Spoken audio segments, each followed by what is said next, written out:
Qual é a utilidade que Deus pensou sobre a formação do homem no princípio? Senão de continuar sua criação, senão de melhorar o mundo que ele criou para transformar o mundo em sua habitação. O propósito de Hashem foi, se não fazer o homem para habitar com ele. A relação de Adam e Rishon no primeiro homem é desse primeiro homem de que toda a civilização veio existir.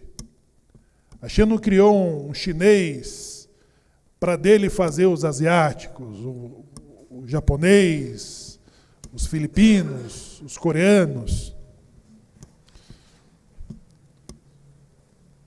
Não. De todos os continentes, de todas as nações, de todas as cores e tamanhos, raças, de um único homem e de uma única mulher. E qual era a relação que Hashem tinha com o homem no princípio?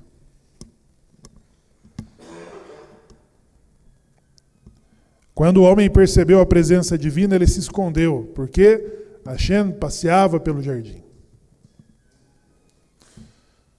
O homem foi destituído do seu lugar de elevação, do seu lugar de habitação, do lugar aonde ele percebia a presença divina, do lugar aonde ele tinha todas as ferramentas para melhorar o mundo que Deus criou. O Salmo 8 ele é claro sobre o propósito que está expresso em Bereshit, de fazer o homem à sua imagem e semelhança. A sua imagem e semelhança são os seus atributos. Quais são os seus atributos? São os atributos expressos na Torá, pelos quais Hashem é conhecido, pelas suas qualidades e também pelas suas capacidades, que é a de construir o mundo. Continuar construindo o mundo. E quando nós tomamos os céus e a terra como testemunhas desse cântico, e que não é um cântico favorável exatamente, mas nós estamos lembrando de todos os sensores pelos quais nós pedimos pela vida, certo? Para qualquer um de nós que tivéssemos um decreto de morte, nós pedimos, mantenha os nossos nomes no livro da vida. Mas nós também sabíamos que ter o nome no livro da vida não é o tudo. Nós também precisamos de boas sentenças, nós também precisamos de condições favoráveis para fazer os nossos objetivos, dos nossos objetivos, a missão pelo qual viemos a esse mundo, para o qual viemos à existência. Então, quais são os sensores? Por que nós precisamos de bons decretos para cumprir a nossa missão? Nós precisamos, além da vida, nós precisamos de saúde, certo? Saúde física, saúde mental. Nós precisamos de estar no controle do tempo. Estar no controle do tempo. Estar no domínio do tempo. Alguém poderia se vangloriar de ter milhões, além de um grande patrimônio. Mas vai ostentar aquele que falar que é dono do seu próprio tempo. Porque esse é o rico. Esse é o que tem riqueza. Então nós precisamos do domínio do tempo, da saúde, de condições. E essas condições, elas se materializam de que forma?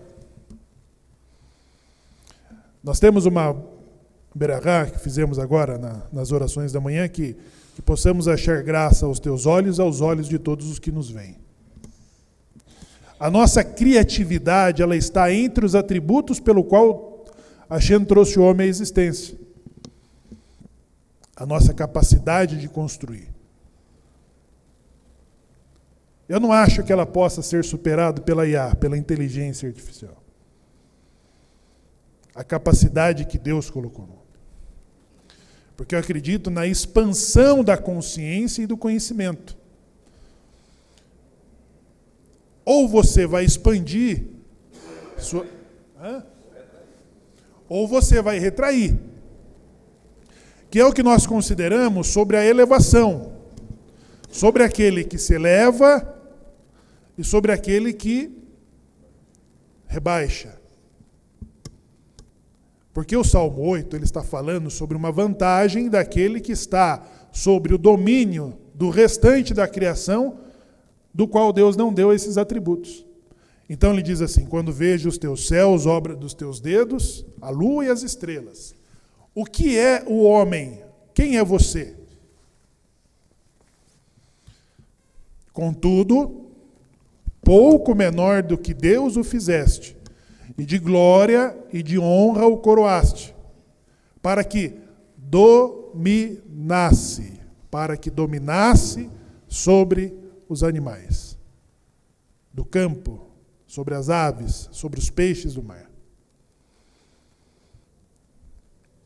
Então ninguém, judeus e não judeus, vem a esse mundo senão para um propósito definido pelo universo. E aí, o livre-arbítrio, ele é o que está em nossas mãos. E aí, sobre o que fazemos das nossas escolhas, nós temos razinu. Porque se nós estamos aqui pedindo por bons decretos, isso vale dizer, eu vou cumprir a minha missão. O Yoná, que lemos em Minhá de Yom Kippur, ele tinha uma missão clara,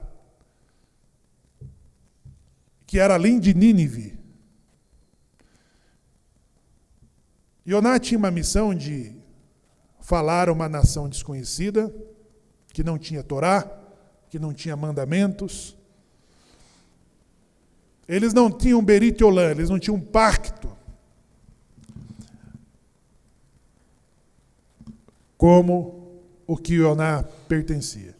Mas Yoná foi enviado para aquela nação para trazê-los ao padrão mínimo de comportamento pelo qual Hashem tolera uma civilização. Mas quando ele soube dos riscos da sua missão, quando ele considerou sobre a misericórdia divina e da possibilidade de Nínive fazer techuvá, da possibilidade de Nínive fazer retorno, ele hesitou e fugiu da sua missão. O que colocou Yoná de volta na sua missão? Uma turbulência, gente. Uma turbulência que ia levar todos ao naufrágio. Uma tempestade que não estava na previsão do tempo. E de repente, cada um dos que estavam ali se encontraram rezando para suas divindades. E tinha alguém que dormia. Ele dormia na sua missão.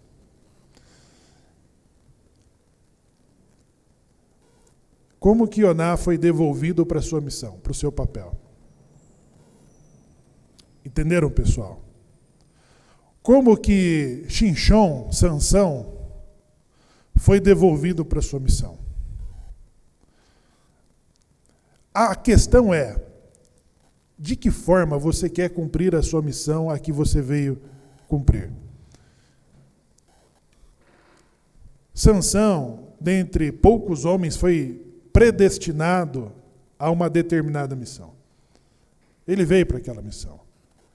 Antes mesmo de que ele nascesse, ele já era projetado. Seus pais sabiam, inclusive, do método que deveria prepará-lo para uma missão específica. Agora, o seu livre-arbítrio, que também é uma riqueza, o tirou fora temporariamente do seu papel. Ou não. Ou não. Porque o cenário em que ele foi colocado, no seu final, era exatamente pelo qual ele veio a nascer. Existe uma galeria dos salvos que os cristãos mantêm, e parece que ali não encontra-se Salomão, o filho do rei Davi. Salomão também. Ele tinha uma missão, ele foi colocado por uma determinada missão antes de que ele nascesse. O profeta Natã falou a Davi que tinha o desejo de construir o Beit HaMikdash. Davi juntou os valores, adquiriu o terreno. Ele considerava o tabernáculo, o Mishkan, em Shiló, e considerava a sua própria casa, dizendo, não, essa disparidade precisa ser consertada. Davi buscou elevação, de que a Iá não poderia alcançá-lo. Davi, nas suas orações, ele provocou a Deus dizendo, testa-me e veja se há uma incompatibilidade que me impeça de construir o Beit HaMikdash. Veja se há em mim algum caminho mau.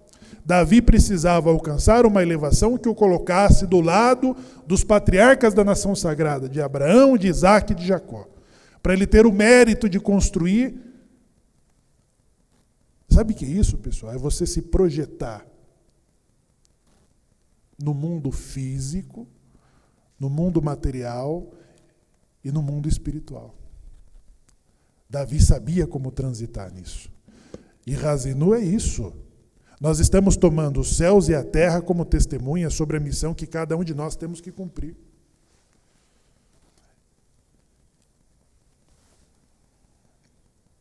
Teve que vir o profeta Natã, depois dele se submeter a um teste.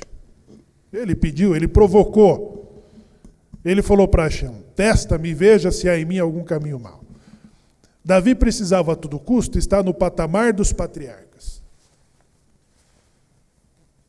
Só que ele também tinha uma capacidade de auto-julgamento, como os seus antepassados, Yehudá. O seu caráter, sua personalidade, suas obras, Davi sabia fazer essas avaliações. Então, quando do atentado contra o seu irmão, Urias, do pecado de Batseba,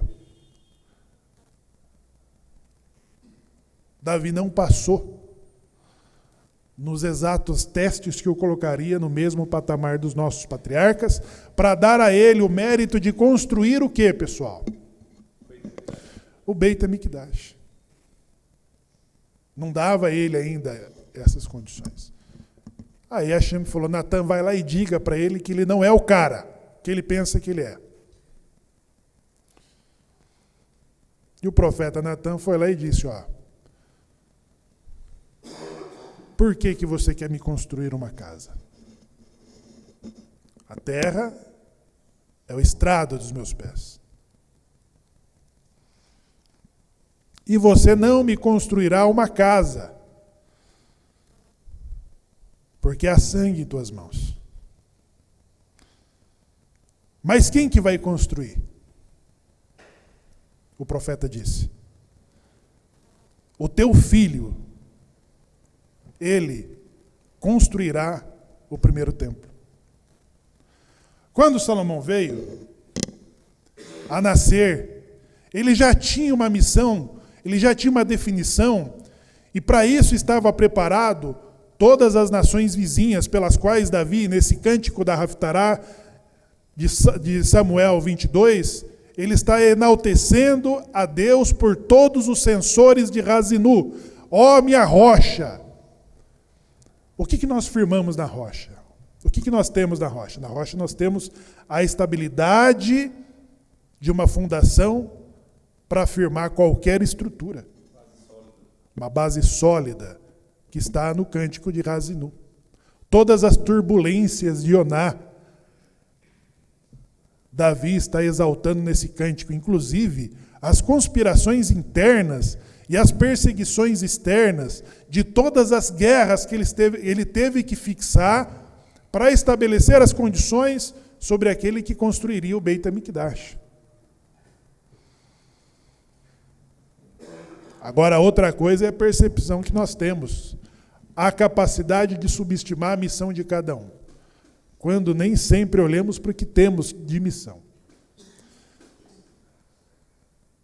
Sempre estamos olhando para a missão do outro, do papel do outro, ignorando exatamente o nosso papel. Então, Razinu, nós estamos tomando os céus e a terra como testemunhas, a favor ou contra.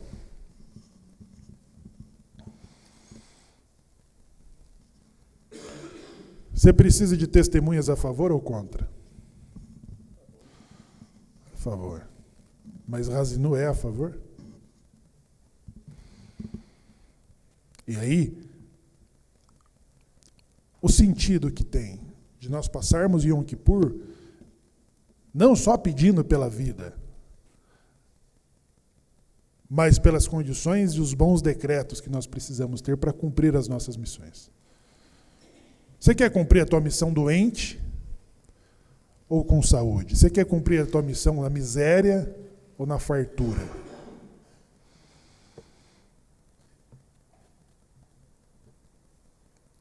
Por quê? Quando nós falamos assim, quais são os sinais vitais?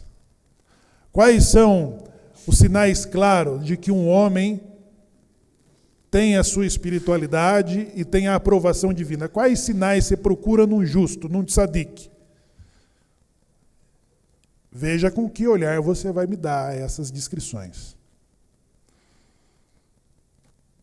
Porque se eu usar um óculos cristão, isso não é uma crítica, é só uma comparação. Por isso que depende muito do olhar que você tem sobre aquilo que parece justo aos olhos de um e aos olhos do outro. Mas se pedíssemos a opinião de um padre ou de um pastor, ele diria que um tzadik, um justo, é alguém que renuncia todos os prazeres da vida e aplica-se à espiritualidade, uma elevação. Vocês já leram o livro O Monge e o Executivo? É um clássico. Você tem o executivo da Nestlé, que ele vai reencontrar com a sua essência e com a sua alma, aonde? No mosteiro. E é verdade, pessoal. Eles conseguem alcançar a espiritualidade e uma conexão maior com a presença divina a partir do momento que eles fazem o maior número de renúncias da sua vida e dos prazeres que traem suas imaginações. Eles precisam entrar no mosteiro.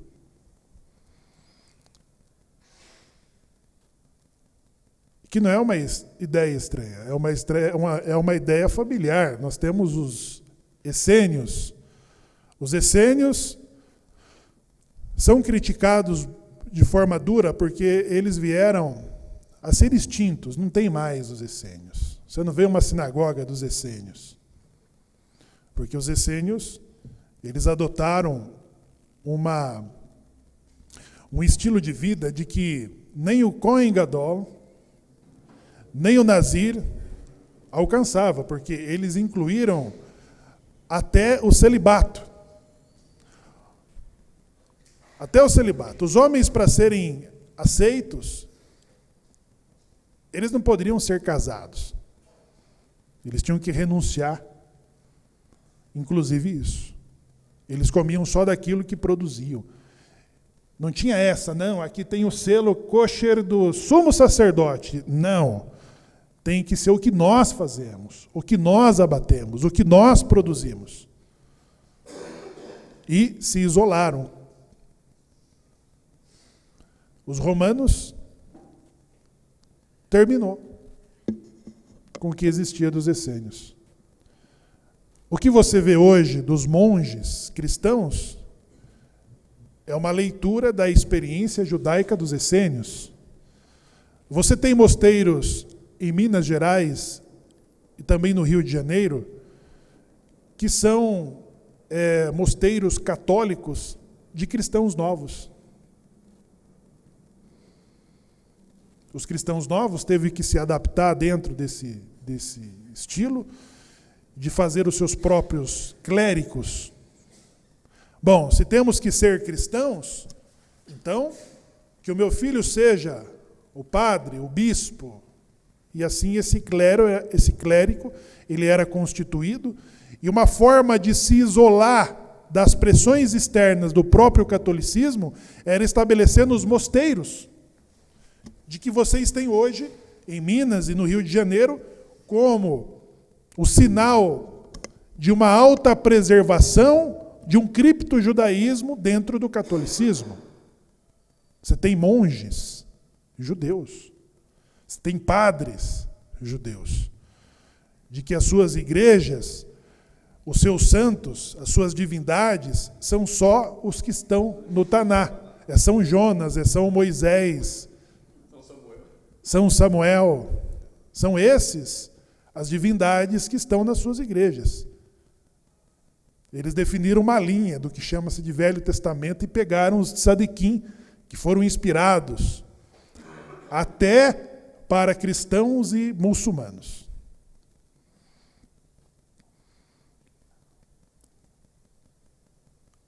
Uma rede de isolamento. Mas não é esse o propósito. Então, se você pergunta como alcançar o ápice da espiritualidade para um clérigo, o padre e o pastor, vai ser sobre você renunciar a todos os prazeres. É sobre você doar todas as suas posses. É o monge executivo. Ele alcançou a sua elevação, a sua conexão, só a partir da renúncia. Ele não aparecia mais na Forbes. Ele apagou o Instagram, apagou o Facebook. Ele não estava mais nos hotéis mais badalados do mundo. Ele não era mais visto nos grandes restaurantes. Ele estava no mosteiro. Agora, o que a Torá define sobre a espiritualidade de um justo? Quais são os sinais que você encontra sobre a aprovação que a Torá dá para um justo que cumpre os seus mandamentos? Tehillim 24. E quais são os sinais?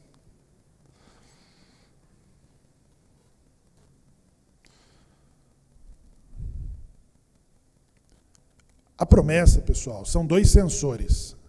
É um sensor sobre aqueles de que tem a aprovação divina e outro sensor de quando alguma coisa saiu do controle. Você não tem um motor do carro lá que sensores do freio, do óleo da transmissão, do óleo do motor, ele está ali um indicativo. E o indicativo para quem? Para quem está no poder de decisão, no piloto. Acendeu a luzinha da garrafinha, o que é? Opa, encosta. São sensores. Se você insistir, você não vai terminar a viagem, você vai ficar no meio do caminho porque o motor vai fundir, não é isso? Bênçãos e maldições são os sensores, são os indicativos de que você percebe na vida de uma pessoa do quanto ela sofre ou do quanto ela tem vantagem. Os sofrimentos são as maneiras de nos induzir sobre techuvá, sobre retorno. Está entre os céus e a terra, entre o Olam Hazé e o Olam Rabá. É sobre você usar os recursos que você obteve num julgamento favorável a favor da sua missão de vida. De você inspirar as outras pessoas da forma como você administra isso. Então, a forma de você, clara, entender de que uma pessoa, ele é um justo e é abençoado, é como?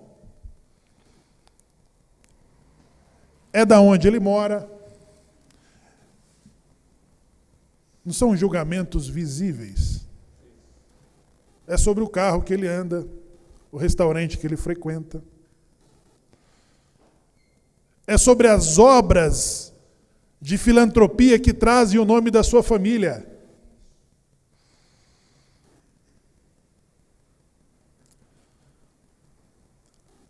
Quem viaja bastante começa a se deparar com algumas plaquinhas assim, ó. A igreja de Notre Dame, que é um patrimônio histórico, está sendo restaurada. O que nós temos a ver com isso? Mas lá tem uma plaquinha Safra. Tem uma plaquinha do Safra ali, de contribuição sobre a restauração de um dano. O imperador romano hesitou sobre a destruição do templo, porque os romanos admiravam a arquitetura. Eles tinham prazer nas obras que enchiam os olhos. Foi difícil sobre a decisão romana, sobre a destruição do segundo templo.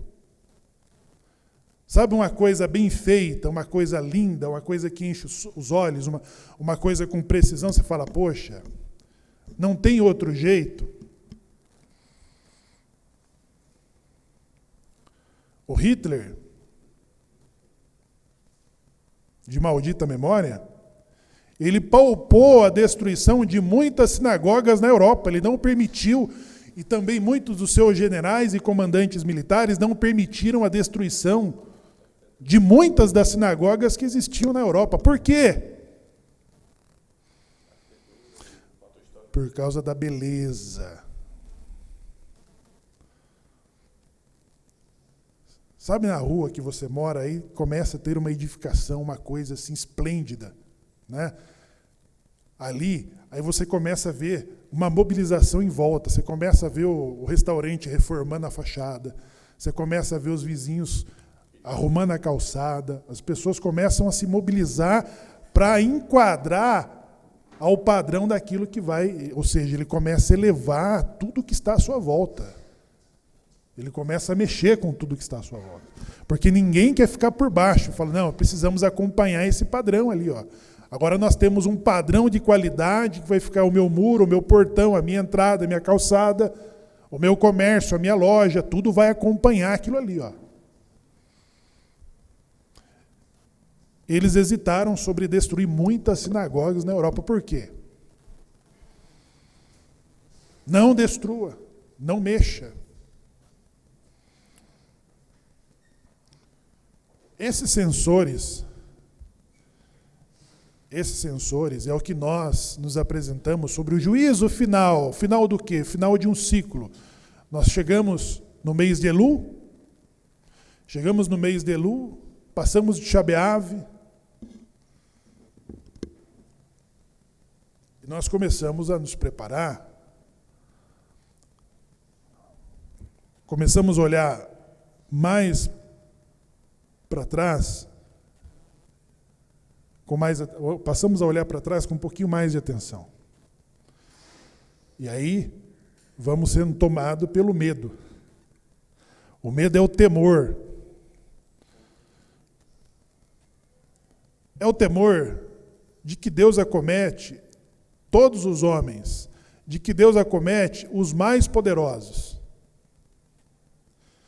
Por isso que há um decreto sobre a eliminação dos amalequitas, porque os amalequitas, eles hesitaram em subestimar o próprio temor de que teve todas as outras nações quando viram a forma como Israel saiu do Egito. Amaleque, ele subestimou esse temor e atacou Israel, quando todas as outras nações falaram assim: eu não vou me meter com a nação em que Deus pessoalmente está protegendo com as suas forças. Mas Amaleque falou: não, eu vou. E Amaleque foi, com decreto do tribunal celeste de que seja apagada a sua memória. Esse temor que entramos no mês de Elu é o temor sobre o que mereceremos para um próximo ano, no dia 10 de Tishri. Quais serão os decretos que teremos no dia do julgamento, no dia de Rosh Hashanah, no dia de Yom Hadin, no dia do juízo.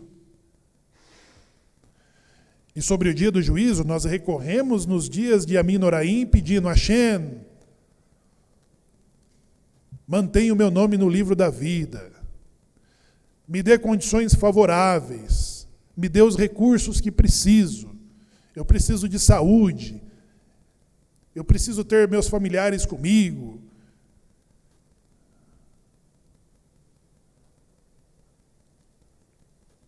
Não tem a delação premiada? A delação premiada é sobre alguém que já tem um decreto, uma condenação, né?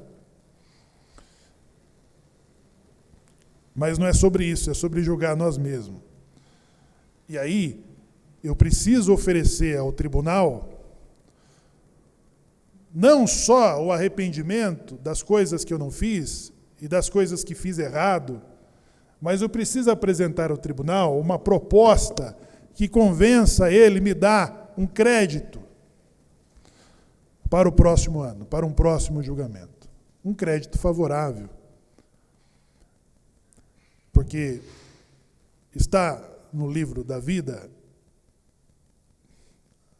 Baruch Hashem. Mas agora eu preciso das condições da saúde, eu preciso de ter vantagens, uma boa posição, eu preciso de ter apoio, de ter ajuda, eu preciso de ter coragem, eu preciso ter determinação. Todas essas coisas nós precisamos e elas são nos colocadas como ferramentas, como sinais claros dos quais Deus abençoa um justo. Então, sim, é a forma como a Torá em Kitavô nos diz sobre aquele que é abençoado e sobre aquele que é amaldiçoado. Aquele que é abençoado tem o quê?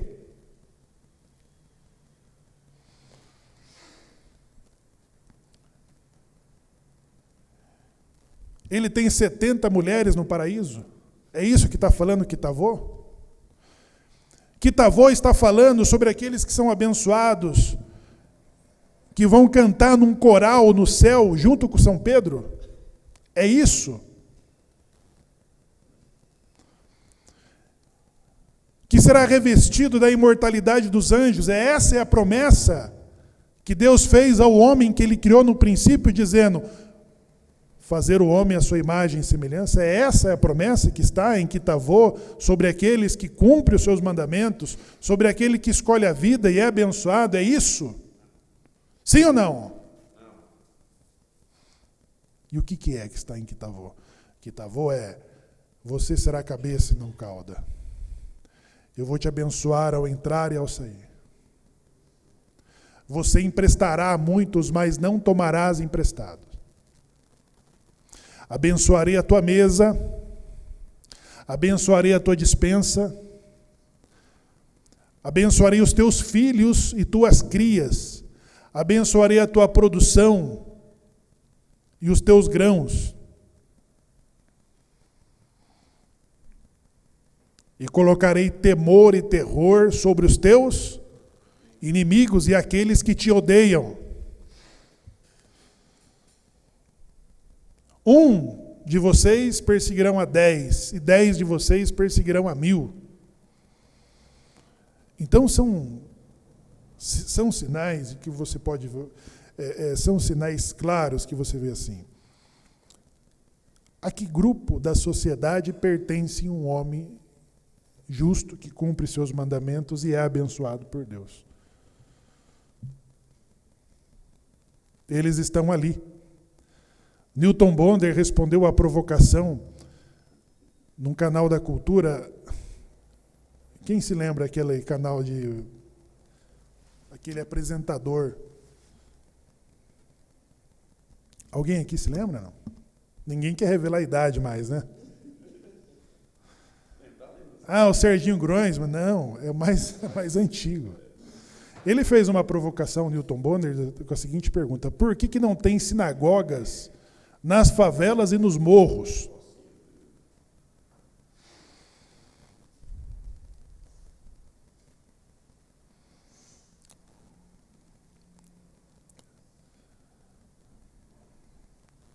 Não houve constrangimento do rabino para responder. As sinagogas estão aonde estão os judeus.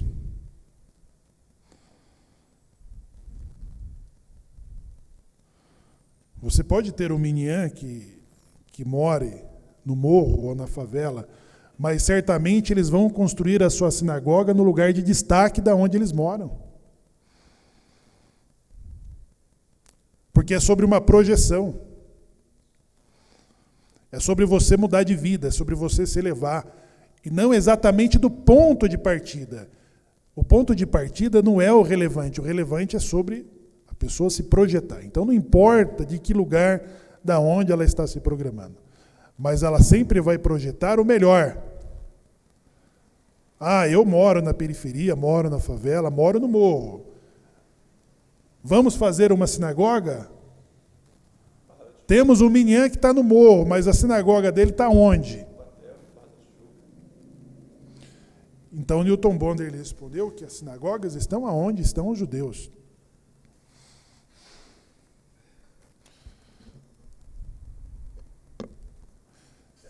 É isso.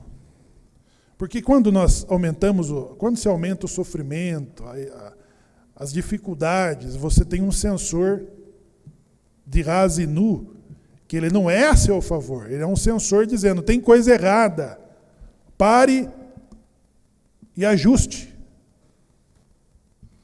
É um sensor. E o sensor de quando está tudo bem, qual é? Continue. As pessoas perguntando e falando assim, você é dos qualé? Quando que as pessoas se interessam por você e pelo que você faz? Quando? Quando que você chama a atenção das pessoas que estão à sua volta, dos seus vizinhos, dos seus funcionários, dos seus parceiros comerciais? Quando que você passa a ser interessante para essas pessoas? Quando que a Forbes vai lá fazer uma matéria sobre você?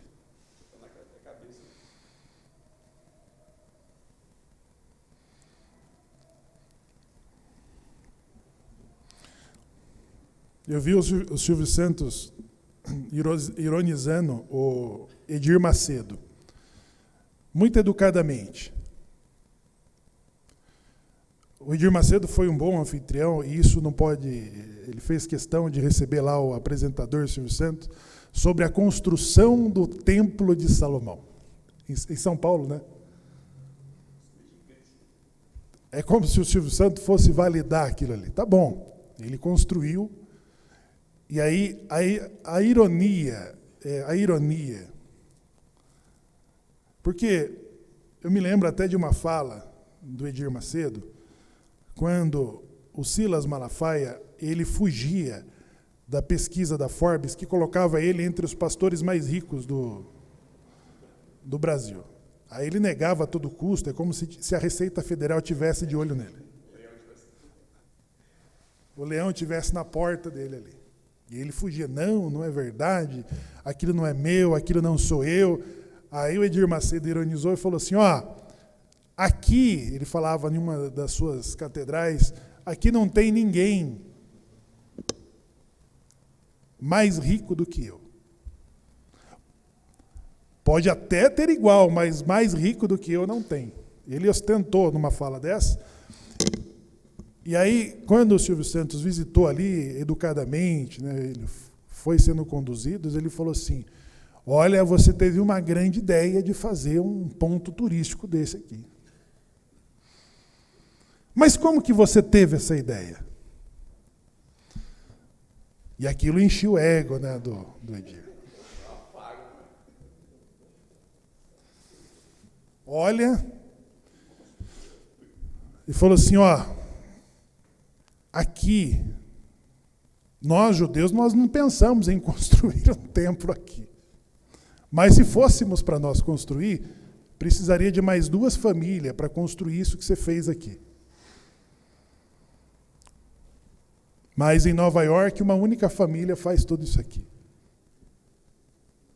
Então, ele colocou o parâmetro de 2 famílias para construir aquilo que é um ponto de visitação. Quantas grandes sinagogas existem pelo mundo, pessoal? Quantas?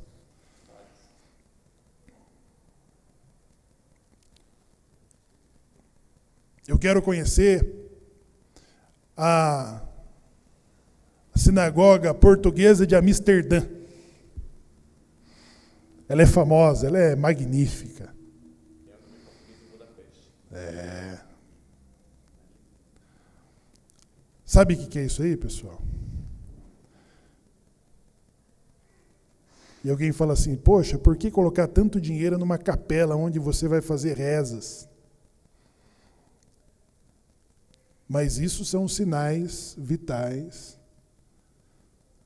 de quem tem preocupação com a sua espiritualidade. Isso é saber sobre transitar entre o Olam Razé e o Olam Rabá. A sua conexão. É quando Davi olhava para o Mishkan e falava assim, caramba, a minha casa está melhor do que o lugar aonde nós invocamos a presença divina. E não foi só sobre juntar os recursos, adquirir o espaço aonde o próprio Deus já havia escolhido sobre a construção do Beit HaMikdash. Mas ele também se projetou espiritualmente para que ele alcançasse os níveis de merecer pôr o tijolinho ali, a pedra fundamental da construção do lugar aonde a presença divina seria invocada. Então, pessoal, o que é passar o Yom Kippur? O que é passar o Yom Kippur? O que estava em jogo?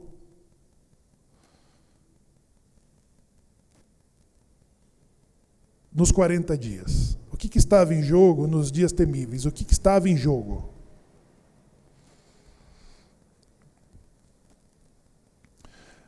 Você quer ser igual?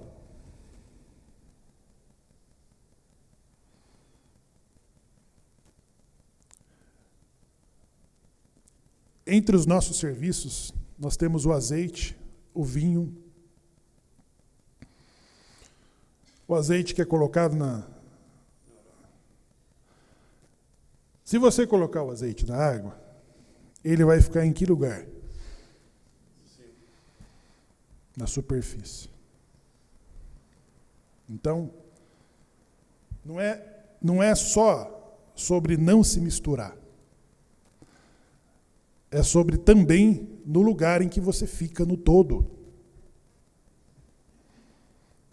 É sobre a posição social, econômica, de que nós ostentamos. Então trata-se de ostentação. E quando que a prosperidade ela deixa de ser uma bênção e se torna um materialismo? Está ali, em Ras e Nu. Yeshurun engordou. Yeshurun engordou e começou a dar coice. É quando você esquece da onde vêm todas as condições que você tem e que você é. Aí é quando tudo aquilo que é olhado como um sinal de bênção, ele tornou-se em um materialismo, em que ele não cumpre mais a sua missão, ele não cumpre mais os propósitos pelos quais o tribunal celeste confiou em suas mãos. Ele não cumpre mais nenhum propósito justo, digno, daquilo que está em suas mãos. Por isso, que no dia do Yom Kippur, nós rezamos sobre aquele que é rico e vai empobrecer, e sobre aquele que é pobre e vai enriquecer. Porque quando nós falamos de crise, vou pedir licença para tirar o talite. Quando nós falamos de crise econômica, o que é a crise econômica? A crise econômica é o dinheiro saindo de mãos e sendo colocado em outras mãos. É uma decisão do Tribunal Celeste. Aí você encontra um grupo de pessoas que estavam por cima e serão encontrados abaixo. E você encontra um outro grupo de pessoas que estavam abaixo e eles estarão por cima. E aí,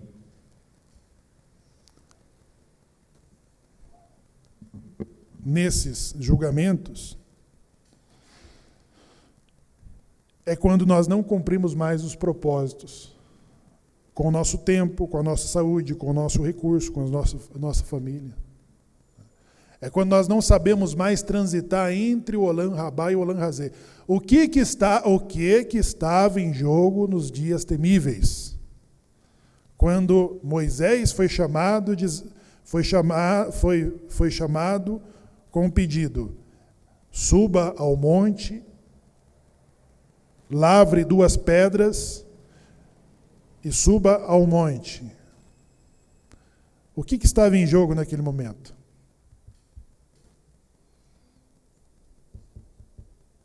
Quem sabe? Hã? O destino da nação. E o destino da nação foi sobre qual posição que a nação queria estar. Porque Moisés diz assim, Hashem falou assim, tá bom, Moshe, tá bom, você me convenceu, eu não vou mais destruir essa grande nação. Vocês serão poupados de serem destruídos. E não é só isso, hein, Moshe? Eu vou colocar o meu anjo, eles vão adiante de vocês e vocês vão conquistar a terra que prometi aos seus pais. Tá bom? Tava bom? O que Hashem falou? Não. Agora vocês serão como todos os povos. Vocês também terão anjo, que vai garantir a porção da terra que foi prometida a vocês. Estava bom? Tá bom para você? Hashem nivelou. Hashem nivelou Israel com os demais povos. Mas para Moshe não estava bom. Moshe falou assim, ainda não está bom. Se as tuas faces não forem conosco, de nada nos adiantará. Porque de que forma seremos distintos? É sobre ser distinto, é sobre estar na superfície, é sobre ser diferente. É isso que estava em jogo. Já não era mais sobre viver, pessoal, ou morrer. Era sobre as condições que tínhamos que ter. No julgamento, nós não estamos só pedindo para viver. Nós estamos pedindo sobre distinção. E Moisés não aceitava menos do que o próprio Deus fosse à nossa frente. Não quero anjo, não. Dê para o Brasil, dê para o Haiti, dê para os Estados Unidos, mas se não for a tua presença conosco, é melhor dar fim em tudo. Era isso que estava em jogo. Porque Israel, ele foi acostumado com a presença divina, e agora que eles perderam, eles viram a chance, eles viram o risco de perder essa intimidade, e Moshe falou, não é só a vida não, Hashem. Nós queremos que o Senhor continue pessoalmente conosco, porque de que forma seremos distintos? É sobre ser distinto. É sobre fazer efeito, é sobre o teu inimigo olhar para aquilo que você fez e falar assim, ó, não mexa com isso aqui, não destrua, não derrube. É sobre as tuas obras, os teus feitos, sobre tuas contribuições, elas servirem de bem até para os que te odeiam.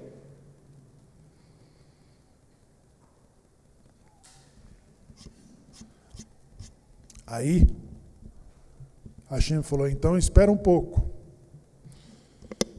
Então espere mais um pouco. Aí nos últimos 40 dias, Moshe volta para o povo e diz, pessoal, ou fazemos techuvá, ou vocês serão mais um do mesmo. Nos dias temíveis, então, nós alcançamos o nível de que Moshe conseguiu a revelação dos 13 atributos de misericórdia. Os 13 atributos de misericórdia é aquilo que Yoná sabia. Hashem, se as nações se arrependerem, nós estamos ferrados quando resistimos fazer techuvá. Yoná sabia. Yoná foi fugindo da sua missão, mas ele foi sendo colocado lá. E aí Moshe consegue. Moshe consegue obter o perdão. Subiu com as 2 tábuas para que Deus escrevesse o que estava escrito nas primeiras que ele quebrou no momento do bezerro de ouro. E aí os 3 atributos de misericórdia, o que ele diz? Eterno, eterno, Deus misericordioso, piedoso, tardio em irar-se, que faz benignidade para 1000 gerações, até 2000 gerações dos que se arrependem, mas que castiga a 3ª e a 4ª geração dos que o aborrecem. Então nós conseguimos os 13 atributos de misericórdia. E aí o que Hashem pede? Depois que nós conseguimos as 2ª tábuas da lei e a garantia de que o próprio Deus vai nos conduzir pelas nossas missões, o que ele vai pedir como sinal disso aí?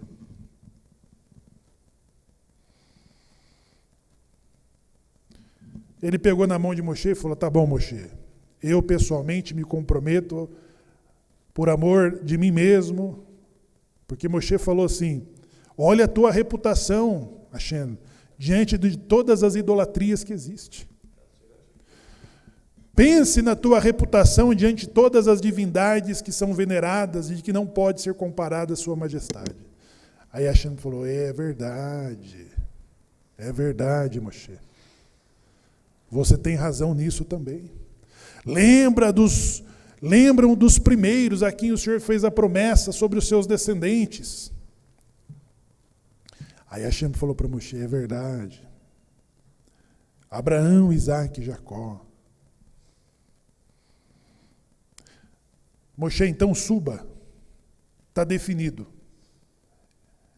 Eu vou continuar caminhando com vocês. Suba, lavre as pedras, suba, e aí escreverei o que estava escrito nas primeiras pedras. Então Moshe sobe. Quando que nós recebemos a revelação da Torá? Em Shavuot. No dia 10 de Tishri, nós recebemos o segundo Shavuot.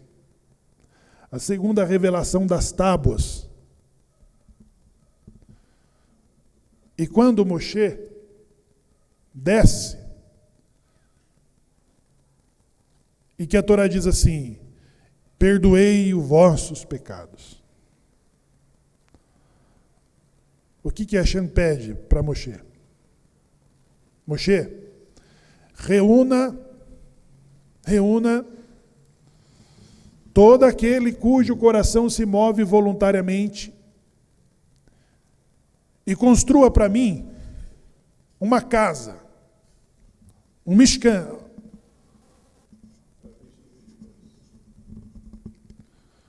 um terumá, uma terumá. Aqueles que já haviam investido sobre a construção do bezerro de ouro com cobre e ferro velho, foi ou não foi? O bezerro do ouro não foi feito de sucata? Hã? Não. Foi tirado do fundo de investimento, foi tirado de todos os lugares e foi colocado ali de ouro. E aí aqueles que estavam procurando por um lugar de volta na amizade que eles perderam, aí Hashem fala para Moshe, Moshe, fale com todo aquele cujo a espontaneidade do coração se move e peça deles o quê? Cobre, latinha de cerveja,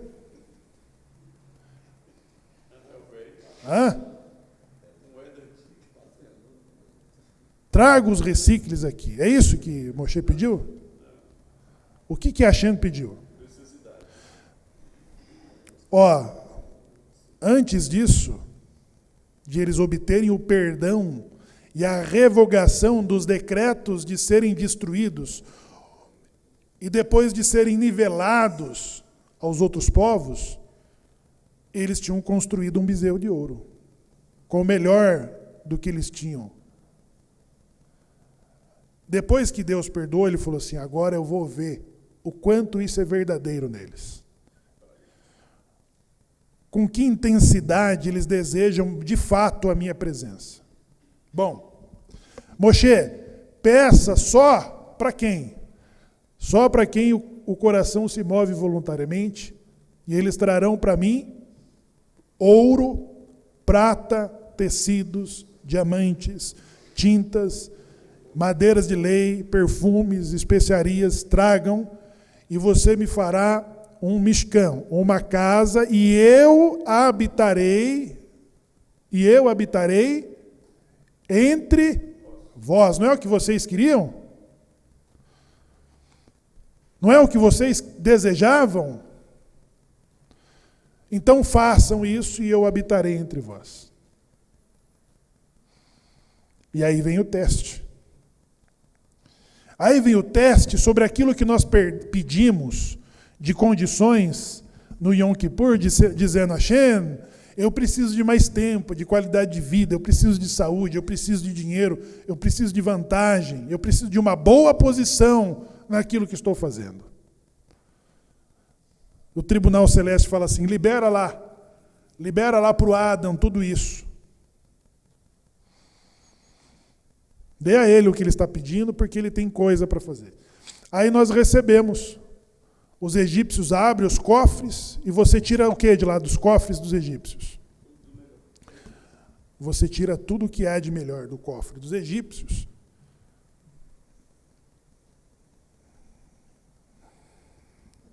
E agora Hashem precisava saber a preferência que ele tinha em relação aos ídolos que não tiveram contribuição sobre a saída do Egito.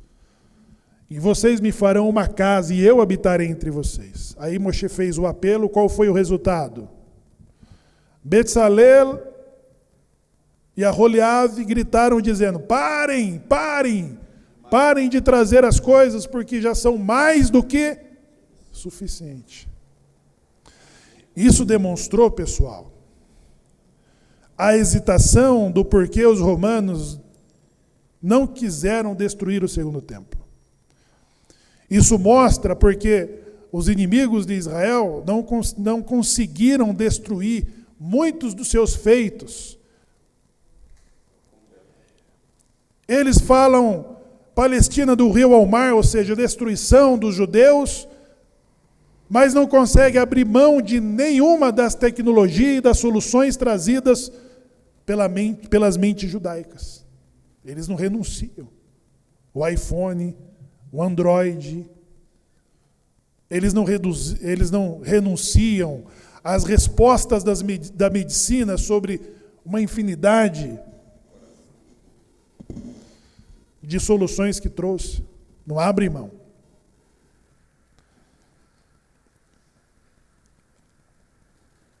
Agora vocês entenderam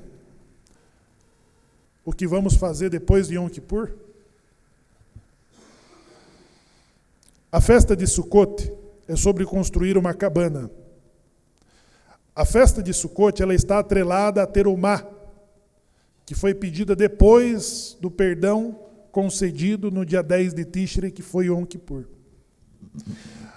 As cabanas que nós vamos construir de Sukkot, que vamos habitar nos próximos 7 dias, a partir do dia 15 de Tishrei, ele está atrelado à construção do templo, à construção do Mishkan, à construção da sinagoga. Aonde que está a sinagoga do Newton Bonder, provocado lá pelo... Eu quase que lembrei o nome do apresentador aqui.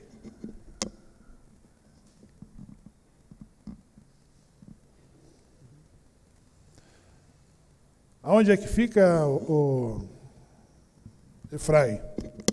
A sinagoga do Newton Bonder? O pessoal do Brasil é esse livro de ler, né? Barra da Tijuca.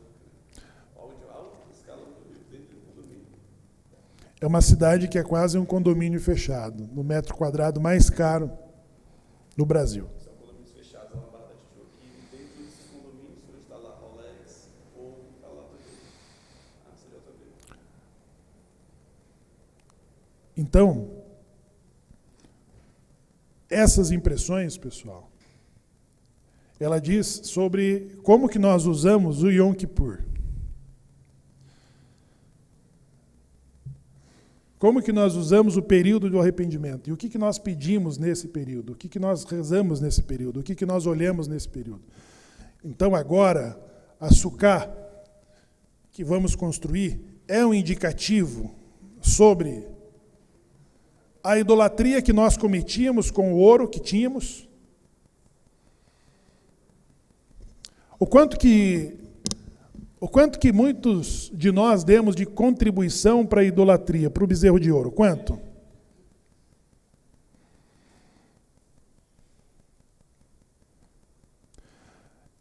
Agora, pessoal, quando você diz assim, vou retornar para a minha origem, vou retornar para o judaísmo. Só que quando você fez esse retorno, você deixou lá uma quantidade de ouro sobre a confecção de um bezerro de ouro. Você retornou? Você quer ser distinto dos demais povos? Você quer ter vantagens e boas posições para fazer as boas intenções que você tem de melhorar esse mundo? Sim. É isso mesmo, Hashem, que eu quero. Então tá. A festa de Sukkot, ela está ligada a isso. A demonstração de que Deus perdoou o pecado de Israel, com a disposição de caminhar com Ele e de morar. De morar. Quantas pessoas você sonhou dividir o espaço? Não é? Quantas pessoas falam, poxa, essa pessoa tinha que morar aqui na nossa cidade, ela tinha que fazer parte do nosso minyan. Então, quando você encontra pessoas agradáveis, de que elas têm que ir embora, o que que fica? Fica a saudade, fica um vazio, você fala, poxa, né? Nós tínhamos que fazer um ambiente para ela ficar aqui, não sair mais daqui. Quando você está diante de pessoas que te inspiram, que te encorajam, que te animam, que te valorizam, e ela vai embora, volta para o lugar dela, o que que fica?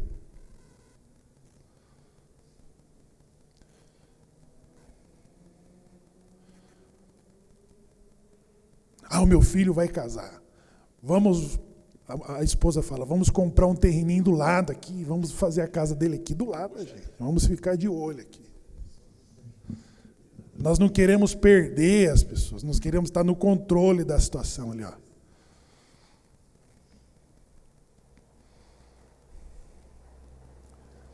Nós já compramos um terreno, fazemos um puxadinho no fundo e fala aqui, ó. Falando para as crianças, tá vendo? Vocês vão casar, mas estarão no nosso controle. Deus me livre, o teu marido judiar de você. Estamos aqui, ó. Porque nós queremos o que é bom do nosso lado. E aí, Terumá, Hashem mediu isso. Foi o que Davi desejou. Davi falou assim, Hashem, que tal nós construímos um templo? Nada dessa tenda aí, nada disso. Vamos fazer o templo. Davi, mas você não tem lá as condições para construir isso aí, não. Não, mas eu alcanço. Será que o nível de Abraão, Isaac e Jacó está bom para o senhor? Está bom. Então pode mandar os testes.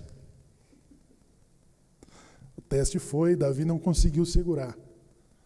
Só que ele alcançou o suficiente para Hashem falar assim, não, Davi, calme, o teu filho vai construir. O teu filho vai construir o templo. E aí, pessoal, nós precisamos deixar as nossas impressões, essas impressões nas pessoas por onde passamos. Nós precisamos deixar boas impressões até sobre os que nos odeiam. Da pessoa falar, poxa, mas não é que aquela desgraça faz falta? Ele te odeia, ele não tem boas coisas sobre você. Mas quando você se ausenta, as coisas não funcionam da mesma forma.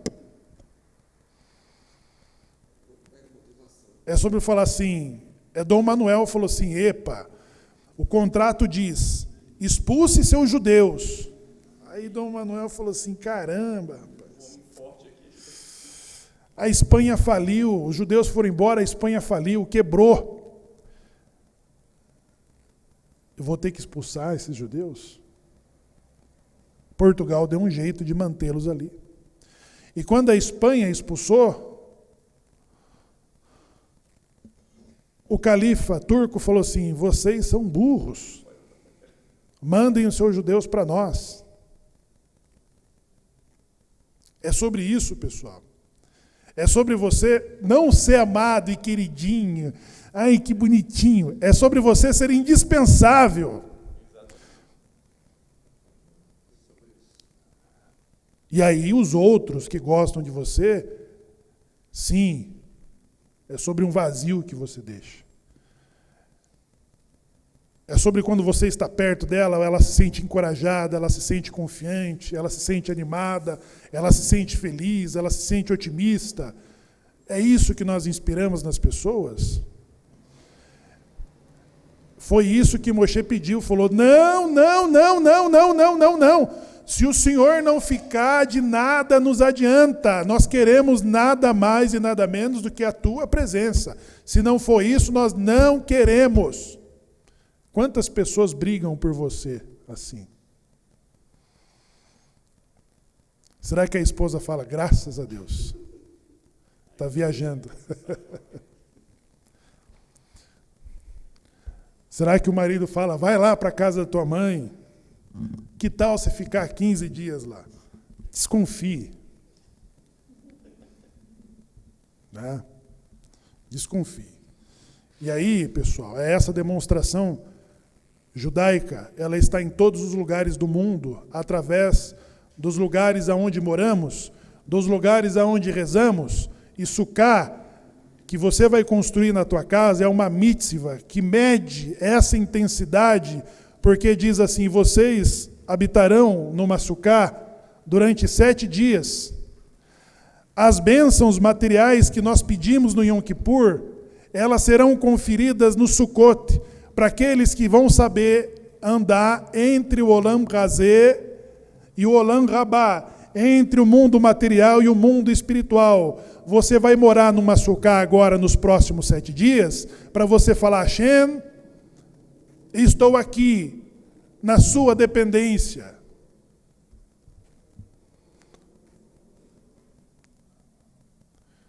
Eu não tenho espaço para construir Sukkah.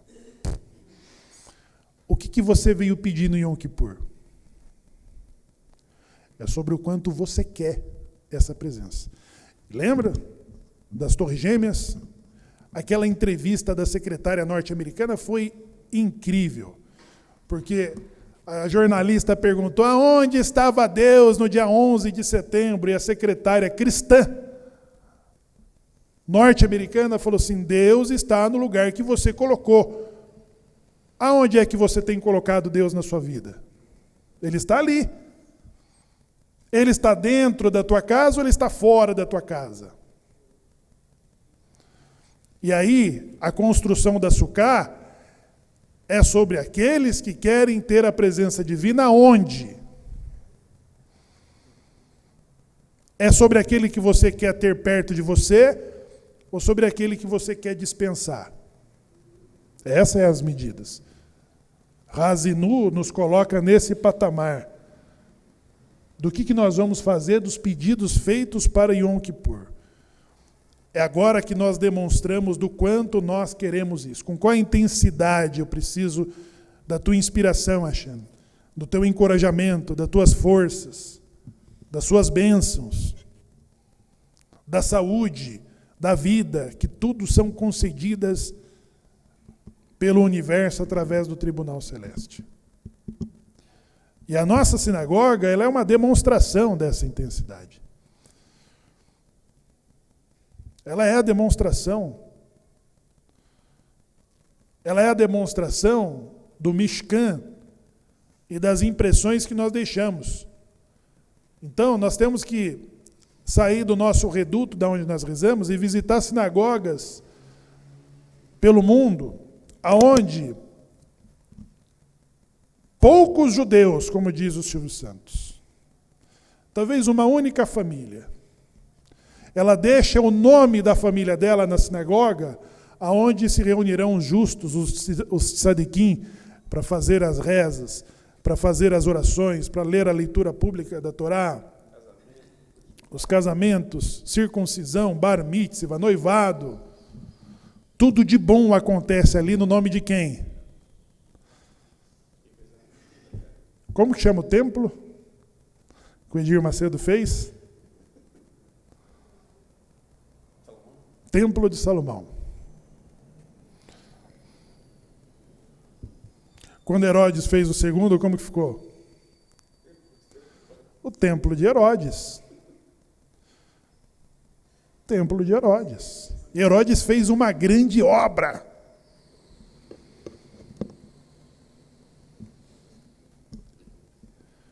Herodes fez uma grande obra. Está ali. Não merece ter o seu nome ali? Ele fez. E ele fez de forma imposta, contra a vontade e com desconfiança do sumo sacerdote e de todos os outros, mas depois que ficou pronta, Baruch Hashem, lindo. E daí? Em quantos lugares você quer deixar o nome da sua família? Impresso assim, ó. As viagens que vocês vão começar a fazer pelo mundo, comece a ver as plaquinhas. Safra, Cirela, Boticário. Está ali. E muitos desses judeus não só aparecem no Yom Kippur, porque no restante do ano é só o dinheiro dele que está chegando lá. Fala, esses judeus só vêm no Yom Kippur. Uma vez eu vi alguém criticando, tá vendo? Só vem no Yom Kippur, interesseiro. Aí o Shamash cutucou e falou assim, cala a boca. Ele não vem todos os sábados, mas o dinheiro dele vem todo mês aqui. É ele que mantém o lugar aonde nós rezamos. É mérito ou não é? Você está lá cuidando dos interesses da sua multinacional, da sua empresa, dos seus negócios. Mas o teu dinheiro está mantendo lá o rabino, os rabinos, a yeshivá, o chamachim, os gabaim. Está pronta a sinagoga? Está pronta. Aonde está faltando sinagoga? Tem um minyan ali, ó. Manda construir outra sinagoga. Traga o projeto e faça ali a outra sinagoga. É essa ambição que nós precisamos deixar. E ali os seus negócios, pensou o risco? No Hillel Holny fala assim, eu vou doar 60% da minha fortuna. Sabe o que acontece? Em menos de uma década ele recuperou, mais do que doou. É aí, pessoal, que você vê. E quantas vezes, talvez ele não sabe nem fazer a Amidá completa. Mas Razan, rabinos, e de todas as comunidades que eles construíram, de templos cristãos, de templos, de mesquitas, de tudo aquilo que é bonito, que torna, né, que influencia ali os vizinhos, né? Ah, você fez uma sinagoga aqui, como diz um amigo, falou assim, ó, essa obra aqui vai embelezar a nossa rua. E é de fato, você começa a levar as transformações. A pessoa se incomoda com o muro dela pichado, troncho. Ele chama lá um pedreiro e fala, ó, deixa isso aqui, olha para aquilo ali. Deixe isso aqui um brinco. Aí ele manda o arquiteto fazer lá o projeto, e aquilo ali está sendo espelhado no quê? São inspirações. O antissemita fala assim, não, agora, olha essa sinagoga, eu tenho que fazer aqui o meu muro, o meu portão, a minha calçada que valorize, não posso ficar por baixo. Então você influencia todos, até os que te odeiam.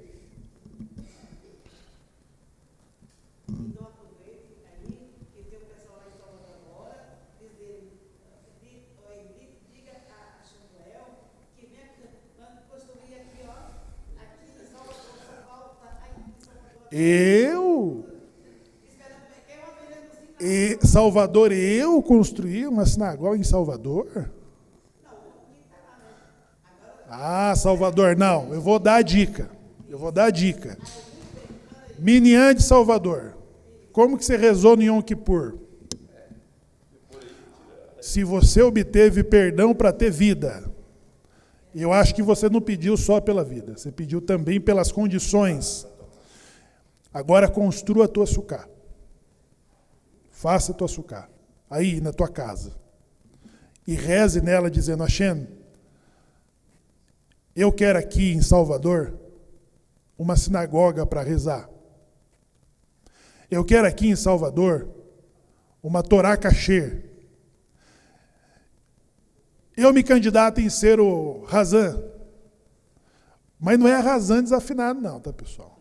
Razan que saiba hebraico, Razan que saiba cantar. O que não sabe cantar, contrata o professor de canto, contrata o professor de música. Nós temos que nivelar tudo para cima. Nós temos que ter referências para cima. Porque quando você chega lá e encontra um Razan troncho, você fala, até eu canto. Aí as pessoas começam a se aventurar sem se aperfeiçoar. Não, o meu sonho é ser um Razan, de conduzir uma grande sinagoga no Yom Kippur. Isso é esplêndido, pessoal. É uma ambição esplêndida essa aí.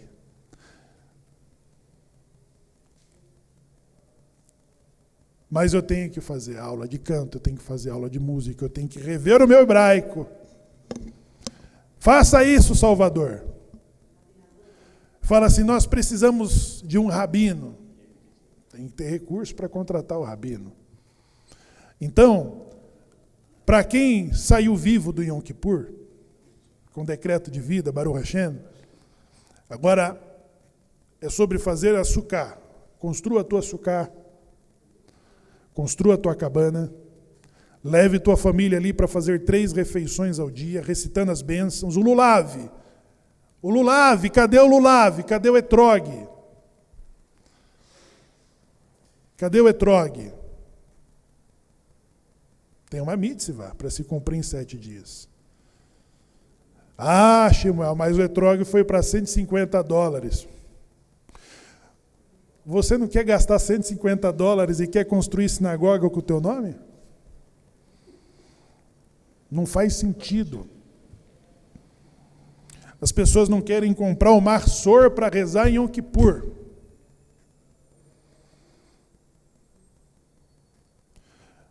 Vou comprar um talite, messiânico para rezar em Yom Kippur. Meu Deus do céu, isso dá azar.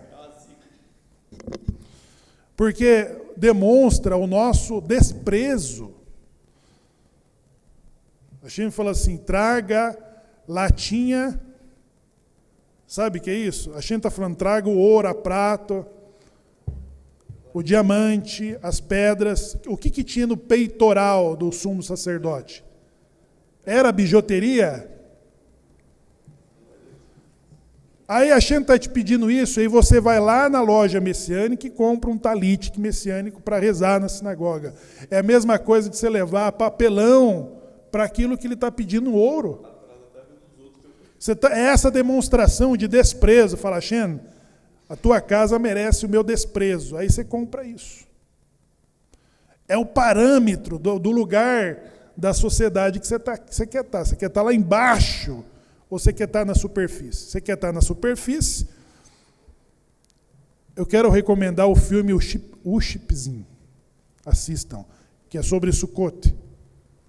Assistam. O Chipzinho. Depois...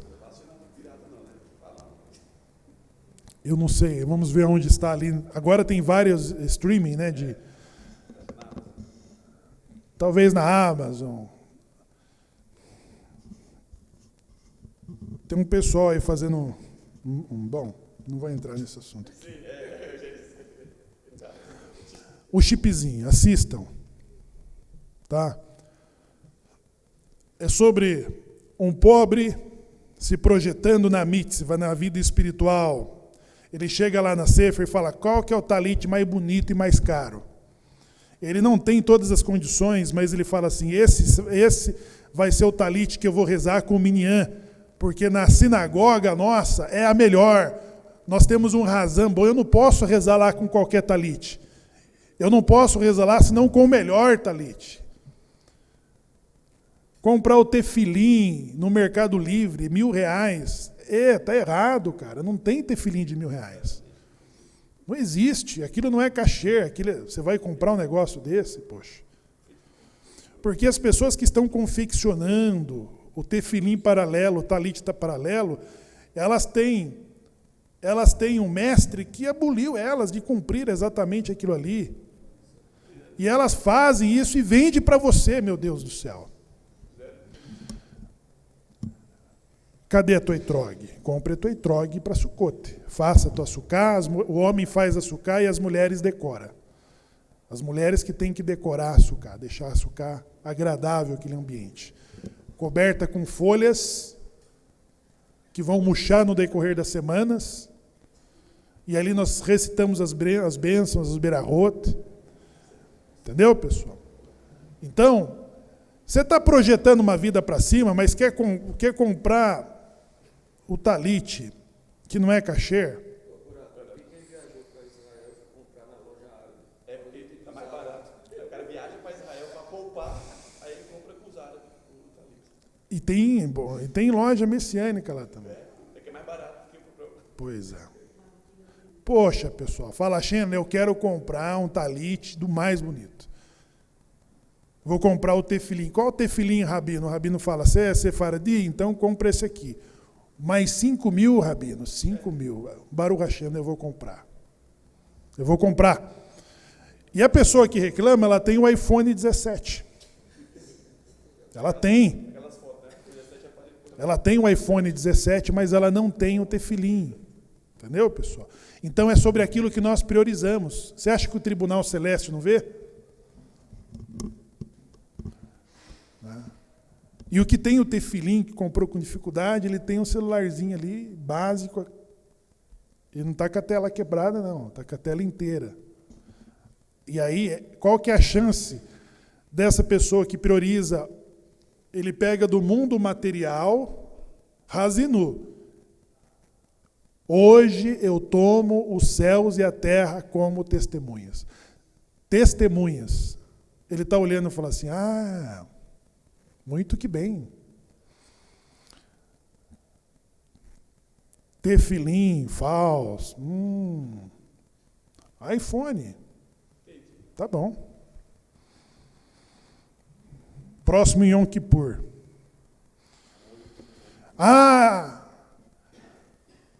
Shemuel, traga uma sinagoga para Salvador.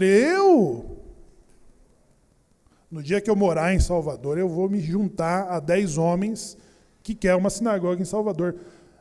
Mas hoje os meus filhos rezam em Curitiba. E aí, quando eu alcançar o topo, mesmo que tenha bastante recurso, é sobre o quanto que aquelas pessoas desejam aquilo ali. Para você ajudar, para você dar a elas condições. Troca da mentalidade, pessoal. A troca da mentalidade é sobre aquele que está acostumado a ganhar na porta o livrinho para ele ser religioso. Aí a pessoa se coloca no lugar do pedinte. O pedinte. Você tem uma Torá velha aí para me arrumar? As pessoas ligam perguntando isso. E aí não é sobre ela não ter condições, é sobre o que ela prioriza. Não é que ela não tem condições de comprar uma Torá nova, mas são sobre as prioridades que ela dá com o dinheiro dela. Vocês estão entendendo? Porque quando você vê, uma vez eu encontrei, viajei para um lugar e eu vi uma pessoa rezando num caderninho em que ela escreveu as rezas, porque ela pediu o sidur de alguém, ela foi em casa, ela copiou as rezas de Shacharit num caderno. Aquilo me deu assim Falei, se essa pessoa não vencer na vida, quem é que vai vencer? Mas ela não pediu o sidur usado. Você tem um sidurzinho velho aí para me arrumar? Não. Ela pegou um sidur da sinagoga, levou para casa discretamente, ela copiou as rezas de Shacharit, mas ela não pediu um sidur usado para ninguém, ela tinha dignidade de ler ali, ó. O que aconteceu? Poxa, gente, é sobre o que nós priorizamos. Olam Hazé e Olam Rabá é o que você faz do seu mundo material, do seu recurso, para a espiritualidade. Então, quando você vê judeus que são perseguidos pelo dinheiro, pela fortuna, pela prosperidade, você começa a ver os rastros e os sinais. Como diz a frase no meme, quando eu ficar rico, eu não vou falar nada, mas haverá sinais. Né? Você começar a se deparar com sobrenomes em obras relevantes, que contribui, que edifica, que torna o mundo melhor, falar, ele venceu. E ele não vai falar, aquela obra ali foi dele, não. Você não vê ninguém falando das obras que o Safra faz. Eles não pagam publicidade para falar, vai lá e manda falar daquilo. Não. Mas você passa por ali e você vê as plaquinhas das pessoas que contribuem com aquilo ali. São pessoas que no mundo material valorizam o espiritual. Ela fala assim, tem um orçamento para construir uma sinagoga aqui de 4 milhões. Não. Manda o meu arquiteto ver o projeto, eu quero uma coisa esplêndida. Eu quero uma coisa esplêndida. O arquiteto volta com o projeto, não, a coisa esplêndida custa 10 milhões, não 4. Então faça essa de 10. Vai estar o nome da minha família lá, não quero nada menos do que isso. Isso é a pessoa que lá atrás, o Eliel Horn, ele veio falido do Líbano, numa loja de tecidos. Tinha um Opala velho. Foi, qual que era a meta de vida, qual que é a missão de vida que ele tinha e tem porque ele está vivo? Ele diz assim, tudo que eu fizer eu vou doar metade para Tzedakah. Quando ele só tinha o Opala e uma boa vontade. E credores atrás dele, porque ele veio escondido do Líbano. Casas Bahia ligando, a Copel, querendo cortar a luz, é assim. Mas a pessoa tinha o que na mente? Tudo que eu fizer, Xana, eu vou dar 50% daquilo ali. Aonde ele está hoje? Tá? E aí você começa a encontrar com as plaquinhas. Tá? Com as plaquinhas do valor do material desse mundo físico, que você valoriza o espiritual. Então, da oração de Jacó, antes de encerrar, o Minyan vai trazer aqui o comentário.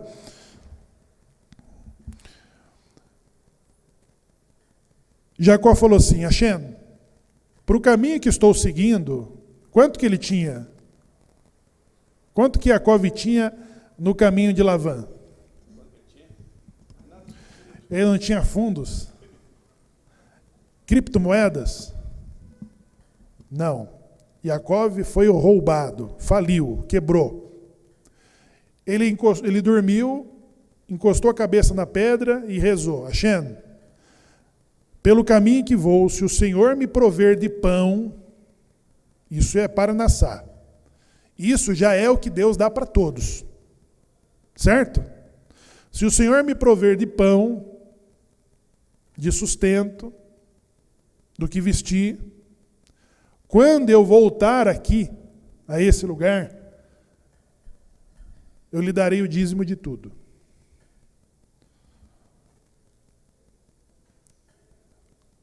Depois de 20 anos, ele já era mais rico que o sogro, que o patrão. E aí, qual é a relação de parceria que Jacó fez? Quem é que cuida quem é que garante a manutenção material? Quem é que garante? Sobre o carro que você vai ter, andar, a casa que você vai morar, a escola que seus filhos vão estudar, a posição na tua empresa, a posição dos negócios, quem que decide isso? Quem que decide, pessoal? A tua faculdade? É o tribunal celeste. É isso que Jacó falou: se o Senhor me prover do material, eu cuido eu vou comprar o melhor talite, eu vou ter o tefilim, eu vou ter o sidur, eu vou ter a Torá, eu vou me unir a 10 homens para construir uma sinagoga. Hashem, essa parte eu que cuido. Então, quando você valoriza o espiritual, é a função de Hashem te garantir o material. Davi, ele pegou a sua fortuna, e lá diz que quando Shilomo começou a construir o Beit HaMikdash, ele já tinha fortuna separada de quem? Do tesouro de quem? Quem que deixou lá a fortuna para construir? Davi Hamelech. Ele não só desejou, ele não só adquiriu o espaço onde deveria ser construído, e ele não ficou frustrado, falou: então se ele vai construir, ele que se vire. Não. Ele falou: Shilomo, está aqui, ó, isso aqui eu reservei para construção. Está lá. O tesouro que Davi tinha reservado para a construção. Então é sobre o que nós fazemos do que recebemos. Então o sucá, a sucá que você vai construir, é a demonstração do quanto eu quero e preciso da presença divina na minha casa, na minha vida, na minha família, nos meus filhos, nos meus negócios, na minha saúde. E quando começar a cair na conta os resultados, e você perceber, não te esqueça de transitar entre o Olam Hazé e o Olam Rabá. É a oração de Jacó. Jacó, por que chama as tendas de Jacó? Por quê? Kol Jacó, porque a voz de Jacó é ouvida em todos os lugares do mundo, até no lugar aonde ele é odiado. Ele está lá. Ele chegou em todos esses lugares. Apreensivo por causa do julgamento, eu falei só 10 milionários anuncitas para esse ano. Qual sinal pode ter alguém que ultrapassa lá as cifras de... Quais sinais ele precisa ter? Qual é a responsabilidade que ele passa a ter? Porque a partir do momento que você vai se posicionando, você fala: epa, você tem que ter temor daquilo ali. 10 milionários para o próximo Yom Kippur, eu vou começar a desenhar, tá bom, pessoal? Porque é sobre você materializar a sua espiritualidade e seus resultados. Essas cortinas aqui que não tem serão brancas para o próximo mês de Tishrei, o ano que vem, tá bom? Eu estimo aí, do tamanho desse pé direito, nós teremos aí uns 40 mil reais de cortina. É, dona Cleuma? 60. A Cleuma falou que é 60, não é 40. As cortinas brancas. Esse Aaron Hakodesh, o Aharon está incomodado. Ele falou que não está bom. Lá na imagem, para quem está assistindo, já está uma coisa assim. Esse Aaron Hakodesh aqui nós temos que... Né, Aharon? O Aharon já deu nota. Falou, temos que pensar num Aaron Hakodesh. Porque a Torá está aqui. A Torá está aqui. Né? As cortinas, muitas outras coisas precisam ser transformadas no ambiente aonde nós invocamos os atributos divinos. É você materializar. Como que eu materializo meu dinheiro? No Sidur que eu rezo, no talit que eu uso. Tinha um judeu que rezava aqui, que ninguém tinha, eu acho que ainda não tem o talit igual dele. Eu gostava de ver ele rezar porque o talit dele é esplêndido, é um talit bonito, uma coisa linda. Eu falo, uau! Porque aquilo ali expressa, né? Você vê como que nós precisamos ver as coisas. Por isso que nós tínhamos ouro que não tinha formato nenhum e aquilo se transformou num bezerro. Se você não tem imaginação fértil, você vai criar uma idolatria. E aí quando você tem uma imaginação espiritual, aquilo vai se transformar em beleza, como você reza. Né? Sabe que você fala assim, uau, ele tem um tefilim, eu vou ter o meu, vou comprar um para o meu filho. Não foi positivo? Não é uma competitividade positiva? Né? A dona Cleuma, a dona Lídia, a Bruna, trazem as ralotes. Você não sabe qual que é melhor. O que isso impulsiona? Todas as outras que começar a entrar na escala, ela já tem um parâmetro, um padrão definido. Vai para cima. Ou seja, a minha ralá não pode ficar menos do que a da Cleuma, ou do que a da Lídia, ou do que a da Bruna. Ela tem que ser a melhor. Ela não influenciou uma coisa, um padrão para cima? Porque aí se eu coloco lá um padrão que ele é para baixo, uma ralá batumada, você mordeu aqui, ela esticou. Aí você tem preguiça até de recitar a bênção Ramodsi. Mas como que eu vou recitar a bênção nisso aqui? Mas quando você tem uma coisa assim apresentável que enche os olhos, você está ali mal esperando cair o mel ou o sal naquilo ali. E aí você degusta, você fala, Ramotsi, né? Olha que milagre. E o milagre não é sobre o trigo, é sobre o que essas mulheres fazem com as mãos, com as suas habilidades, que foi o que o rabino respondeu ao imperador. Qual obra é a melhor?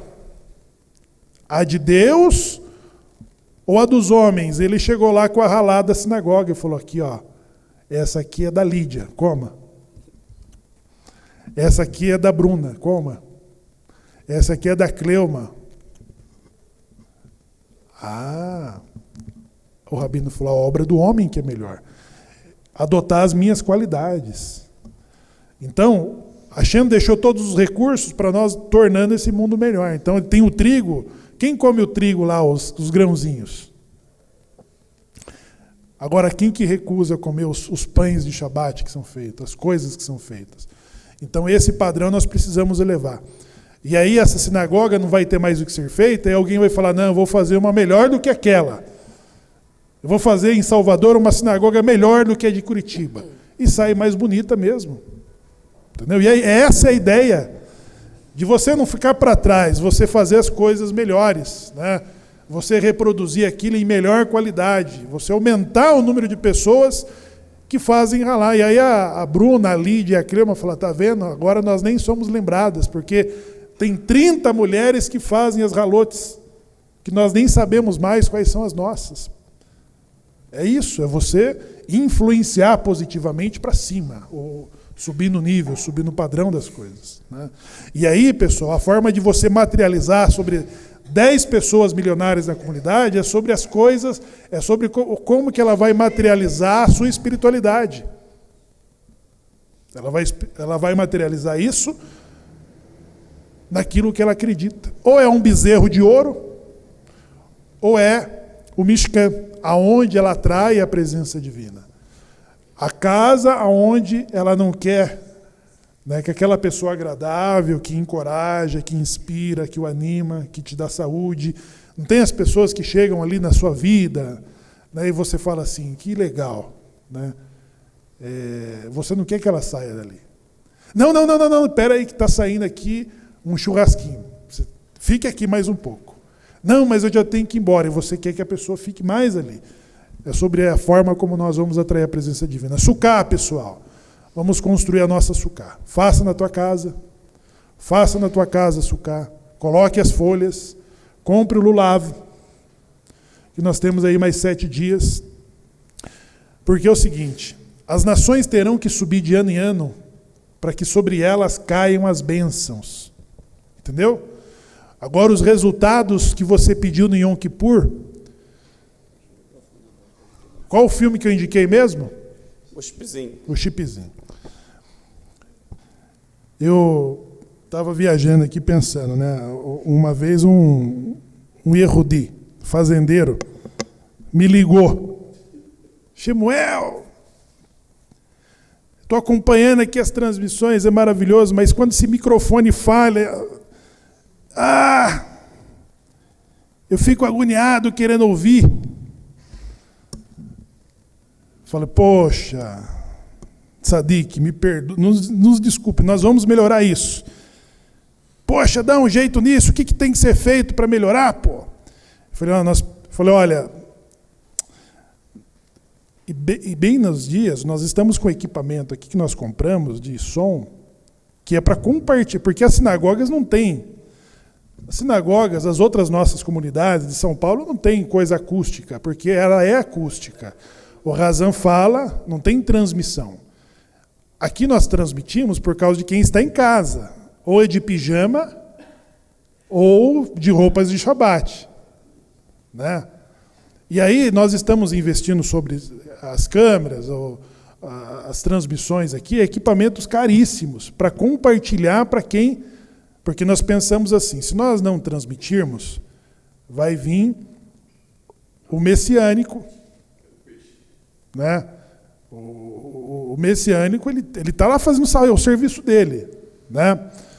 E aí, sobre as pessoas que não têm aonde rezar, nós damos uma alternativa, compartilhando o nosso serviço com ele. E aí o nosso judeu fazendeiro nos ligou bravo, porque o microfone está ruim. Aí ele caiu na onda de perguntar o que podia ser feito. Falou, olha, custa tanto isso aí para arrumar. E nós não conseguimos finalizar. Às vezes nós paramos num terminal. A ilha para transmitir com qualidade e o som para transmitir digital é caríssimo. Nós compramos o ano passado e ficou perto de 60 mil. Nós estamos pagando ainda. E aí parece que é humilhante você não conseguir definir tudo, porque é um microfone bom, não tem intermediário. Você não tem um microfone básico, médio e excelente. Você tem o microfone ruim e o bom. Não tem nada no meio. Aí eu falei para ele falou, fica mais ou menos esse valor. Talvez um calipial da madeira que ele derruba da fazenda dele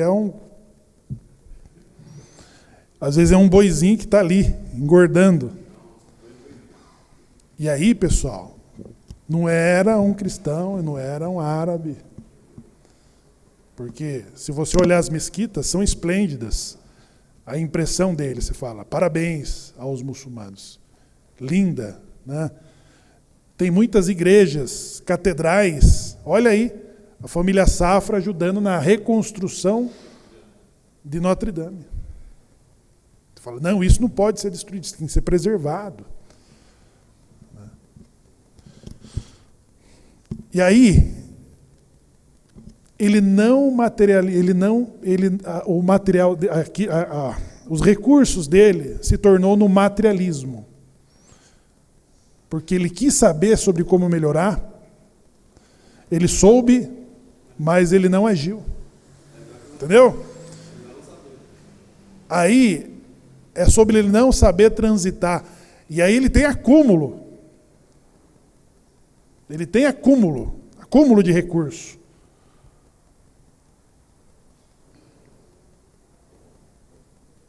Nunca mais perguntou do som. Nunca mais perguntou do som. É sobre você querer melhorar.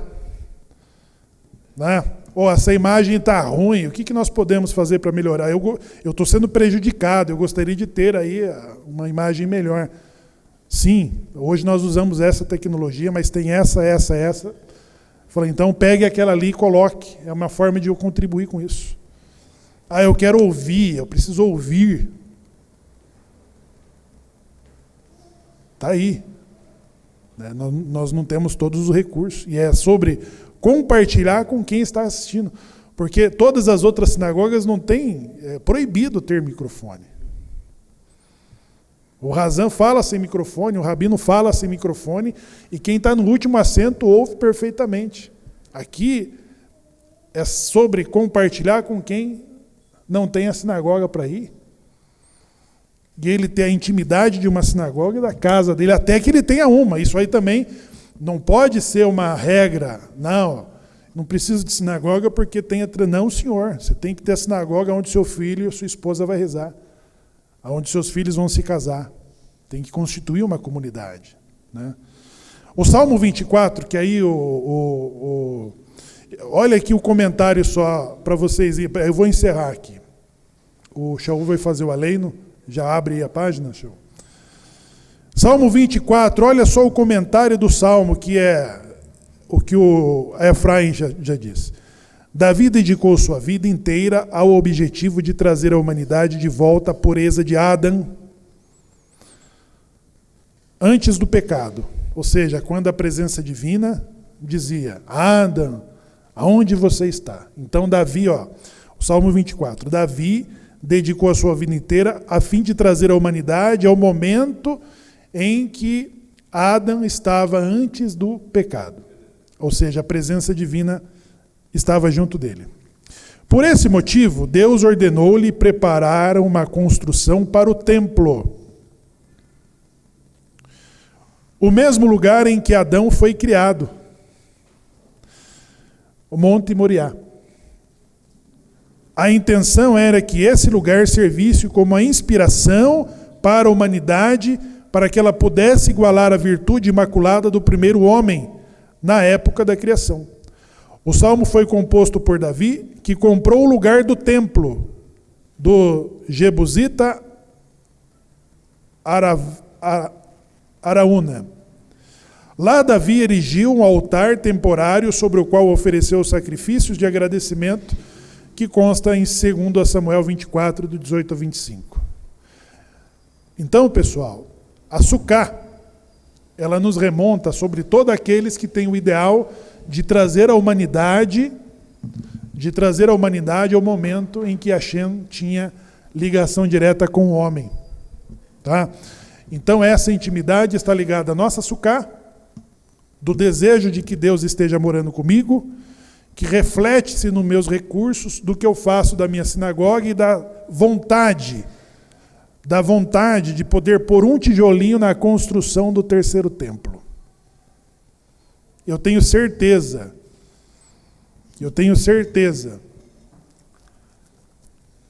que a família Safra vai ter um descendente para pôr um tijolinho na construção do terceiro templo. E de muitas outras famílias que estão deixando esse mundo melhor. É o caminho que nós temos que seguir.